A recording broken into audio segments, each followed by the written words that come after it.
Du haut de ses 330 mètres, elle domine la ville lumière. La Tour Eiffel est une icône connue à travers le monde entier. Une merveille d'architecture et de design qui attire chaque année des millions de visiteurs. Symbole de la France érigé en plein Paris, ce chef-d'œuvre d'ingénierie dissimule encore bien des secrets. Derrière sa structure en fer se cache une histoire fascinante, parfois dramatique, parfois insolite, toujours pleine de rebondissements. Vous allez découvrir le classement des histoires les plus inattendues et méconnues qui ont forgé la légende de ce monument. De la vision audacieuse qu'il a vu naître à son incroyable construction, en passant par les rôles qu'elle a joués dans la guerre, mais aussi dans la science. Chacune de ces histoires montre comment la Dame de Fer est devenue un symbole d'espoir, de créativité et de découverte scientifique. Elle a beau être l'un des monuments les plus célèbres au monde, elle recèle encore des mystères que peu de gens connaissent. Voici les secrets de la Tour Eiffel.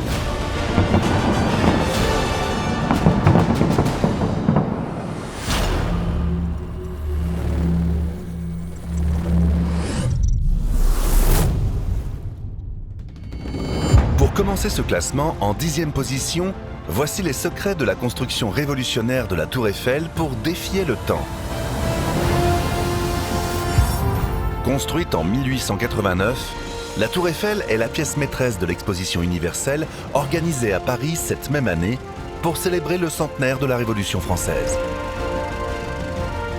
Elle est érigée en bord de Seine, un site choisi pour la stabilité de son sol, son vaste espace dégagé et son emplacement spectaculaire sur l'axe principal des pavillons de l'exposition.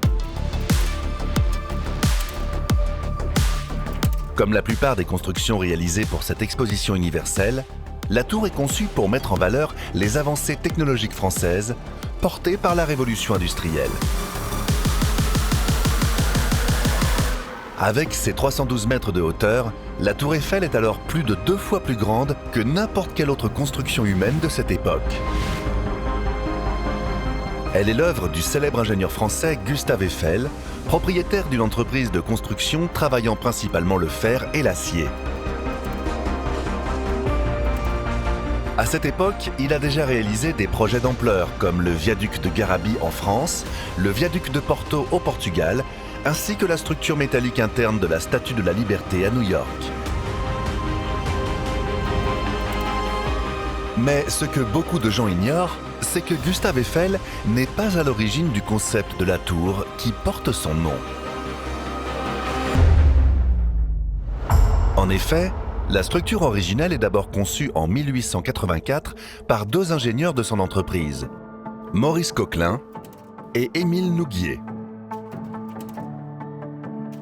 Retravaillé, le projet est ensuite sélectionné par le comité de l'exposition universelle parmi 107 propositions. Mais cette tour devait être temporaire. Le terrain sur lequel elle est érigée est loué à Gustave Eiffel pour une durée de 20 ans et doit être restitué à la ville de Paris le 1er janvier 1910. Pourtant, dès le départ, Gustave Eiffel va accorder beaucoup d'importance à la solidité et à la durabilité de l'ouvrage. Avec le recul, il est évident qu'il n'a jamais eu l'intention de démonter ce qui était devenu sa tour. La construction débute en janvier 1887 et la première tâche consiste à édifier les fondations. Elles vont être profondément ancrées à près de 7 mètres de profondeur, sous le niveau de la Seine qui coule à quelques mètres de là. Pour cela, Eiffel s'inspire de son expérience dans la construction de ponts et perfectionne un système utilisant des caissons métalliques étanches à air comprimé.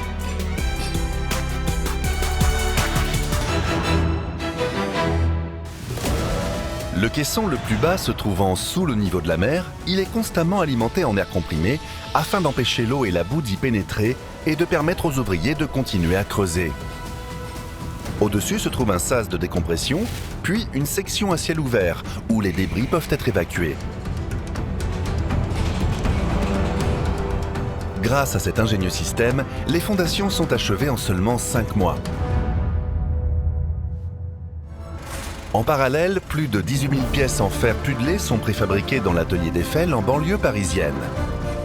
Elles sont ensuite transportées sur 5 km par une interminable procession de charrettes tirées par des chevaux jusqu'au Champ de Mars pour y être assemblées.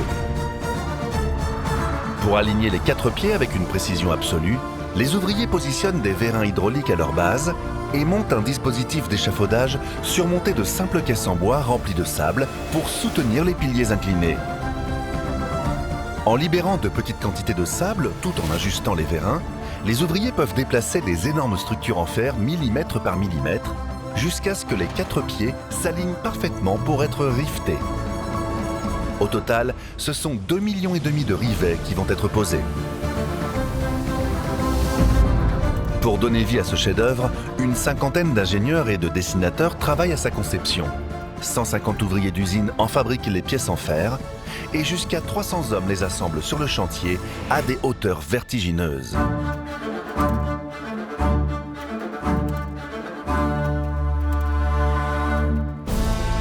En seulement 2 ans, 2 mois et 5 jours, cet effort coordonné donne naissance à l'un des monuments les plus emblématiques au monde. Un exploit. Mais ce n'est pas seulement la rapidité et la précision qui fascinent. Le design de la Tour Eiffel est lui aussi révolutionnaire. Sa forme unique est conçue pour permettre à la structure de résister à des vents violents pouvant atteindre plus de 200 km/h au sommet. Fait étonnant, la tour oscille en réalité de plusieurs centimètres lors des pires tempêtes, tout en restant exceptionnellement stable.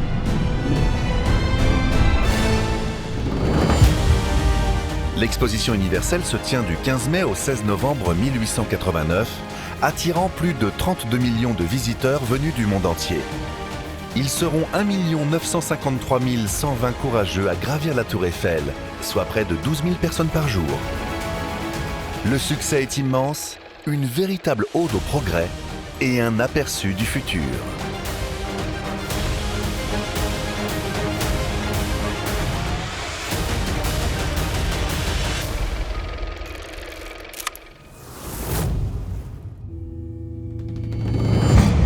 À la 9e place, découvrez les métamorphoses de la Tour Eiffel.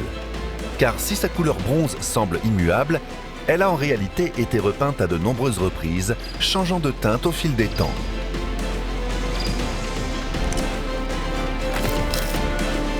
Dès le départ, Gustave Eiffel affirme que la peinture est l'élément essentiel de la conservation d'un ouvrage métallique et recommande de peindre sa tour tous les 7 ans pour la protéger de la corrosion. Un rythme qui perdure encore aujourd'hui.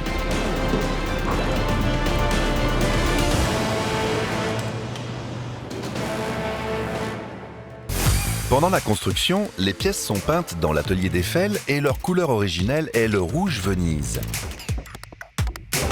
Cette peinture servait d'après anticorrosion. Elle doit en effet sa couleur rouge à sa forte teneur en minium, également connu sous le nom de plomb rouge, l'un des plus anciens pigments artificiels utilisés depuis des siècles pour ses propriétés anti-rouille. C'est exactement pour cela qu'il est choisi pour protéger le fer de la Tour Eiffel.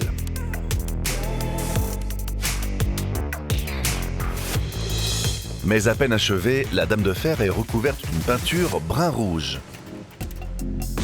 Au fil des 8 décennies suivantes, la Tour Eiffel est repeinte à de nombreuses reprises, la couleur changeant souvent pour refléter l'esthétique de l'époque. Toutefois, les teintes restent généralement dans des nuances de brun, mêlées d'ocre, de jaune ou de rouge.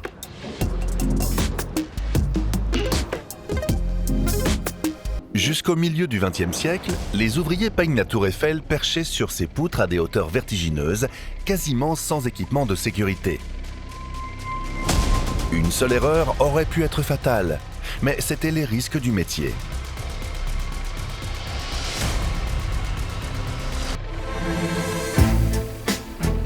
Elle n'a pas été repeinte depuis 1938. Environ 40 tonnes de peinture sont nécessaires.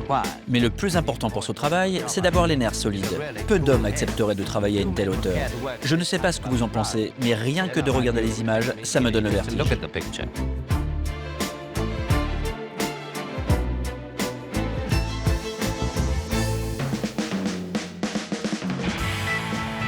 Ce n'est qu'en 1968, lors de sa 13e rénovation, que la tour adopte enfin sa couleur bronze emblématique, déposée sous le nom de brun Tour Eiffel. Elle conservera cette couleur pendant 5 décennies et 7 autres rénovations. Mais cette teinte sur mesure cache un étonnant secret. Il s'agit en fait d'une illusion d'optique.